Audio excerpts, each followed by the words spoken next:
ስዊድናዊው የአርሰናል አጥቂ ቪክቶር ዮኬሬሽ በስፖርቲንግ ሊዝበን ጎሎች እንዳሻው ሲያስቆጥር የነበረውን ማምረት በአርሰናል አለመድገሙ ከሁኔታው ጋር መላመድ እየታገለ ነው ወይስ አላግባብ ጥቅም ላይ እየዋለ ነው ሲሉ በርካቶች ጥያቄ ያስነሳል። ይህ ግዙፍ አጥቂ ባሳለፍነው ክረምት አርሰናልን በብዙ ስቃይ መቀላቀሉ የሚታወስ ነው። በቀድሞ ክለቡ ስፖርቲንግ ሊዝበን ባለፈው የውድድር ዘመን በሁሉም ውድድሮች 52 ጎሎችን ለክለቡ በማስቆጠር አስገራሚ ዓመት ማሳለፉ ይታወቃል። ተጫዋቹ ወደ ለንደን ሲደርስ በሚካኤል አርቴታ ቡድን አርሰናልና በፖርቹጋሉ ሻምፒዮን ስፖርቲንግ ሊዝበን መካከል ከፍተኛ ልዩነት በመኖሩ በፕሪሚየር ሊጉ ተመሳሳይ ጎሎች የማስቆጠር ደረጃ ላይ ይደርስ ይሆን ወይ የሚለው ጥያቄ አጠራጣሪ ነበር። አሁን ላይ የ27 ዓመቱ አጥቂ በመድፈኞቹ ቤት 2 የፍጹም ቅጣት ምቶችን ጨምሮ 5 የሊግ ጎሎችን አስቆጥሯል። ታዲያ የስዊድናዊ አጥቂ ቁጥር ለምን በከፍተኛ ሁኔታ ቀነሰ? አርሰናል በጠንካራ ጎኑ እየተጫወተ አይደለም ወይስ የፖርቹጋላዊ ብቃት ማነስ ጥያቄ ሆኗል?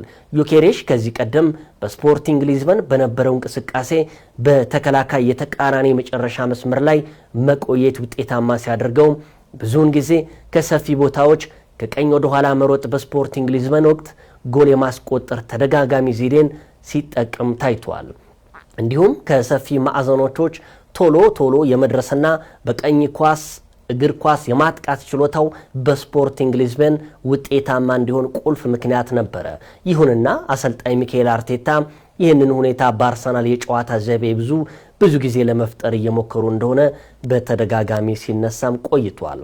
የብዙዎች ጥያቄ አሁን ላይ ተጫዋቹ ከሁኔታው ጋር ለመላመድ እየታገለ ነው ወይስ አላግባብ ጥቅም ላይ እየዋለ ነው ሲሉ በርካቶች ጥያቄ ያስነሳሉ። የዮኬሬሽ ከጎል በላይ ያለው አዎንታዊ ተጽዕኖ በልዩነት ይነሳል። እንደ ስፖርቲንግ ሊዝበን ብዙ ጎሎች ማስቆጠር ባይችልም አርሰናል በሊጉ አናት ላይ እንዲሆን ትልቁን አስተዋጽኦ አድርጓል። በዚህም እሱ ጫናውን ሲሰነዝር የተጋጣሚ ቡድን ተጫዋቾች አደገኛ ቦታዎች ላይ ስህተት እንዲሰሩ ከማድረግም በዘለለ ከኳስ ውጪ የሚያደርገው እንቅስቃሴ የመሃል ተከላካዮችን ከቦታቸው አስወጥቶ የቡድን አጋሮቹ ጎል እንዲያስቆጥሩ ትልቁን አስተዋጽኦ እያደረገም ይገኛል።